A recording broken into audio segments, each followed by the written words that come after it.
dan kita menjadi amal ibadah kita berbuat yang terbaik untuk individu, untuk masyarakat, dan tentunya ujung-ujungnya untuk bangsa negara dan Tuhan.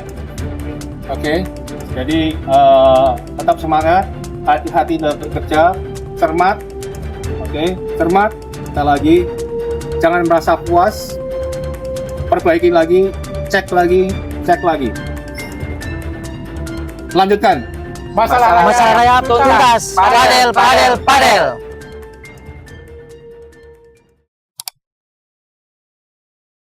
Selamat pagi. Waduh, ini siang hari ini musim hujan. Hujan ya Pak. Tapi hari pas cerah begini. Alhamdulillah Pak. Jadi saya punya rumah. Ya punya Pak. Ini musim hujan ini kan saya lihat pikiran kami ya. Siap ya Pak. Kalau setiap musim hujan itu pasti apa yang akan dimulai itu DBD. Betul. Kita takut sekali jangan ada DBD. Yaitu nyamuk itu demam berdarah itu berkembang. Betul. Karena hujan kali ini ada hujan lebat, tahu-tahu dia itu menghasilkan genangan air hingga banyak nyamuk. Itu paling bahaya demam berdarah. Tetapi kenyataannya rumah saya banyak kayak jalur apa itu rayap. Itu yang saya mau tanyakan. Baik Pak. Saya perkenalkan namanya Bapak. Saya Denny Swendar dari PT Padel Satria Pemuda Indonesia atau Padel Fest Management. Siap. Ya, jadi tolong jelaskan juga kenapa sih di musim selain itu saya jelaskan tadi bahwa timbul alur rayap. Dan Kemudian nanti dijelaskan juga kenapa sehingga terjadi banyak rayap di musim hujan. Begini itu dulu, silakan. Baik Pak, terkait yang tadi Pak ya. Dengan adanya udah beberapa tahun ini kan saya kira kalaupun ada musim kemarau itu saya anggap kemarau basah Pak ya. Jadi emang kelembaban di tanah itu cukup tinggi dan kelembaban di rumah pun termasuk instrumen kayu yang ada di dalam rumah itu menjadi lembab dan potensi rayap untuk menyerang luar biasa pada kelembaban seperti itu. Jadi ketika apalagi ditambah curah hujan yang mungkin hampir tiap hari ada Pak ya. Itu sangat dominan serangan rayap terhadap rumah Pak gitu. Karena kemungkinan kalau rumahnya di perkampungan atau di di tempat-tempat masih ada kayu-kayunya gitu Pak, itu serangan mungkin masih di luar. Tapi kalau udah hunian seperti ini di Jakarta, Tangerang atau kota besar lainnya, itu nyaris makanan di luar itu selulosa yang tersedia untuk makanan sumber rayap itu nggak ada Pak, ditabuh malah. Akhirnya kan larilah ke rumah Pak, di rumah kelembaban lagi tinggi gitu Pak. Jadi langsung lah. Dan yang parahnya lagi Pak, yang seperti Bapak itu tadi gitu kan,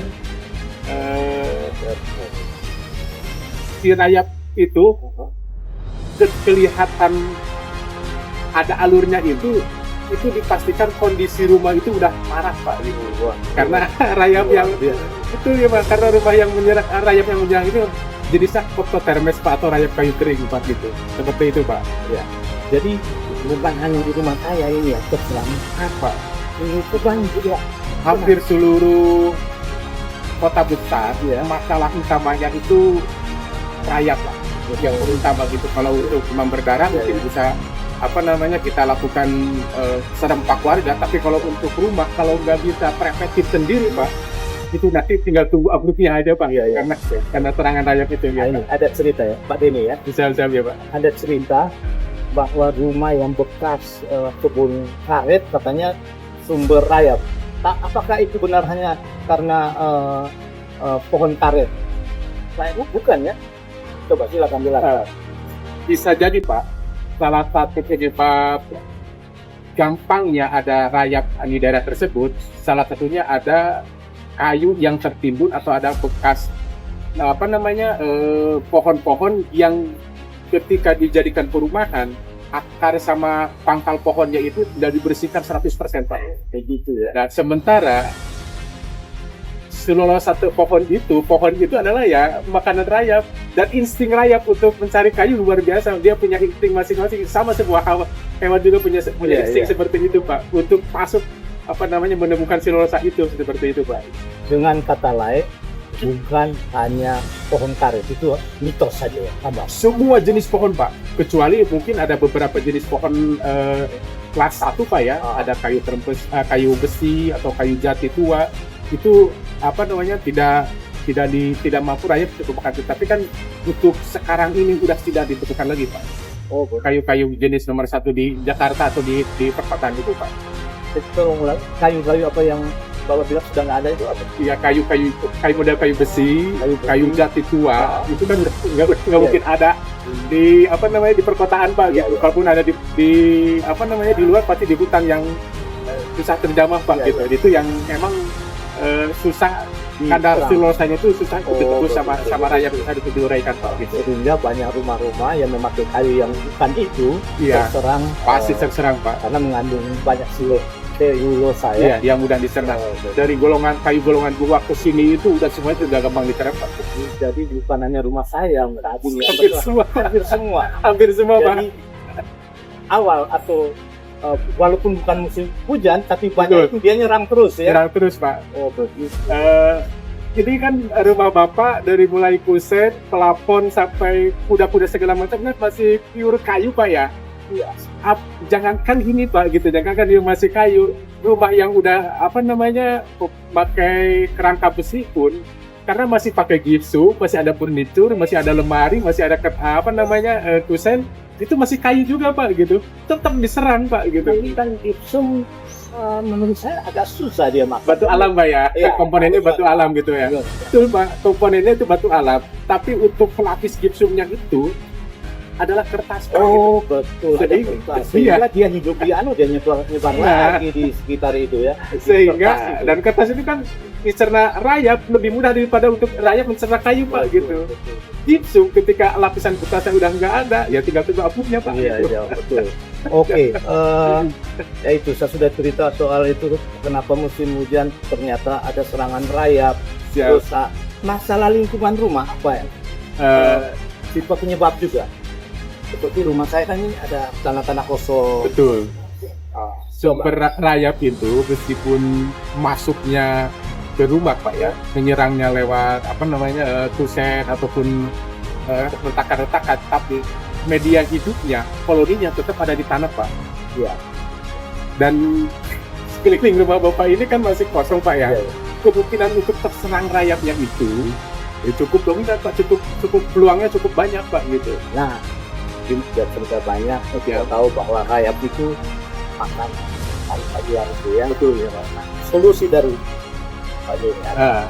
Baik Pak, untuk solusi pengendalian hama rayap ini sebaiknya mungkin masyarakat yang apalagi yang banyak yang awam tentang hama rayap itu Pak, jangan coba-coba keluar sendiri. Banyak yang salah kaprah Pak. Iya. Mereka lakukan penyemprotan sendiri, jadi alur rayap malah tidak terkendali. Waktu saya semprot Nah. pakai yang merek-merek itu karena saya menganggap dia mati. Mati Pak ya.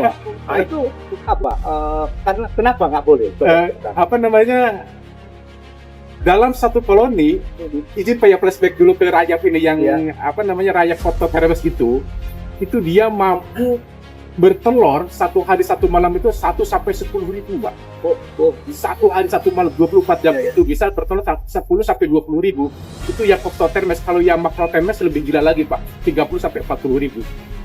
Jadi kalau yang Bapak semprot cuma jumlahnya puluhan atau ratusan, itu 0,sekian% dari jumlah koloni jutaan yang ada di bawah Pak gitu. Jadi sementara dia untuk melangsungkan hidupnya kan harus cari akses yang lain Pak. Akhirnya yang harusnya Bapak terserang cukup 1% aja, akhirnya mereka cari tempat-tempat yang lain, akhirnya seluruh pusat sama pelapon Bapak terserang. Terserah. Betul ya Pak. Akhirnya Kembali lagi saya solusinya bagaimana dari Bapak? solusinya jangan coba-coba lakukan sendiri, panggil ahli profesional untuk pengendalian hama rayap ini Pak. Wow. Panggillah kami dari PT Padel Pest Management atau Padel Kesatria Samudra Indonesia Pak. Tolong ulangi, kita harus hubungi Padel Pest Management atau Padel Kesatria Samudra Indonesia. Wah, itu luar biasa. Dapat menunda atau menghalau Mengeliminasi seluruh koloni rayap. Kebetulan chemical yang nomor satu lah. yang nomor Iya, satu, kita nggak pabrikan salah dulu nomor ya. sekian Nomor lah, satu, nomor iya, satu ya. Betul. Dan mampu mengeliminasi sampai ke koloni-koloninya, sampai ke ratu-ratunya, Pak. Seperti itu, Pak. Apakah dengan memakai obat itu, Ya. cara penyebarannya apa? Yang kena akan menyebarkan Betul, Pak. Coba kita Jadi sistemnya itu eliminasi sistem. Tidak semua terpapar itu tidak jadi masalah, Pak. Yang penting ada beberapa koloni yang terpapar, nanti memaparkan ke teman-temannya sampai ke ratu-ratunya, Pak. luar biasa. Jadi kita suntik di sebelah sana pasti kena semua. Semua Pak tereliminasi, Wah, gitu, luar Pak. biasa. Apalagi Oke, dengan luar biasa. tenaga tim ahli kita Iya. yang sudah tersertifikasi semua, Iya. mereka mampu melakukan dan mendeteksi sumber dari serangan rayapnya, Pak. Iya. Seperti itu. Pasti ada lagi Bapak punya saran-saran buat saya setelah nanti dilakukan Injek. Betul, iya, Pak. apa tindakan saya yang harus buat atau pemilik rumah yang Ya. akan memakai jasa dari Padel Ya. itu apa yang mereka harus lakukan? Pertama, yang untuk kalau rumah gampang terserang itu adalah daerah sekitar kitchen set, Pak. Karena dengan kelembaban yang tinggi. Oh, Tolong untuk daerah kitchen set, usahakan tidak banyak menimbun barang. Usahakan gampang diakses sama Bapak, jadi gampang terlihat, Pak. Biasanya kan di bawah kitchen set itu banyak barang dan susah terlihat, akhirnya tiba-tiba udah propos lah kitchen set, Pak. Usahakan di bawah kitchen set itu tidak terlalu menumpuk barang sehingga akses Bapak untuk mengkoreksi atau mengecek area tersebut mudah, Pak, gitu. Ini informasi paling penting. Jadi dari segi kelembapan, artinya udara dalam Iya. ruangan itu harus apa tadi? Harus tidak boleh lembab. Ya? Tidak boleh lembab. Pertama, nggak ada kebocoran sedikit pun, Pak, ya. Itu lakukan segera penutupan atau perapihan semua segala bentuk kebocoran, karena sumber datangnya rayap itu salah satunya adalah kebocoran kelembaban itu, Pak, yang menyebabkan kebocoran itu. Betul juga, jadi Iya. kita yang punya rumah harus mengatur suhu ruangan juga. Betul, Pak. Jangan terlalu sampai ada lembab. kebocoran, jangan sampai ada lembab, ya, Lembab Pak. sehingga memudahkan mereka berkembang khususnya di dapur ya. Betul ya, Pak. Masih ada lagi Pak? Ada, Pak. Kalau untuk- bisa, Bapak lemari itu dikasih space, Pak, dikasih jarak. Oke. Lemari ke dinding itu jangan terlalu nempel, kasih jarak sehingga gampang dikontrol. Karena semua pergerakan rayap itu nyaris merambat melalui dinding, terutama pojokan, Pak, gitu. Kalau Bapak kasih jarak 10 atau 20 cm, otomatis dari pojokan itu masih susah untuk menyeberang, itu ada beberapa Iya. dan itu gampang dikontrol juga sama Betul. Bapak, gitu, Pak, ya. Nah, sekarang kan dunia sekarang Ya. banyak kemajuan untuk furniture menggunakan aluminium. Apakah saran itu memakai aluminium paling baik untuk mencegah itu? Bisa juga, Pak. Bisa juga ya. Semua selain dari kayu, dari aluminium atau dari plastik. Dan ini saran mungkin yang sederhana tapi luar biasa efeknya, Pak. Setiap Bapak punya gudang, lapisi dengan plastik, alasi dengan plastik. Bapak naruh barang, apalagi yang langsung kardus, setipis apapun plastik tidak mampu ditebus sama rayap. Waduh, luar biasa ya. Alasi sama Ya. plastik, Pak. Gitu. Ini saran-saran yang luar biasa dari perusahaan Padel. Jadi terima kasih, saran-saran Siap, sangat baik, Pak. bagus, dan untuk semua yang mengikuti acara ini akan terbuka. Jangan hanya sekedar panggil itu, tapi tanpa saran-saran yang Betul, Pak. Terima kasih Pak. Jadi, Siap. Makasih, Pak. Sukses Makasih, ya. Pak. Mudah-mudahan Yuk. bermanfaat edukasinya, Pak. Terima kasih. Terima kasih, ya, Pak. Tim Padel yang saya banggakan, hari ini kita mendapatkan tugas dari Bapak Freddy. Kita laksanakan dengan baik. Semoga apa yang menjadi kebesaran kita, menjadi amal ibadah kita berbuat yang terbaik untuk individu, untuk masyarakat, dan tentunya ujung-ujungnya untuk bangsa, negara, dan Tuhan. Oke. Jadi tetap semangat, hati-hati dalam bekerja, cermat, cermat. Sekali lagi, jangan merasa puas, perbaiki lagi, cek lagi. Lanjutkan.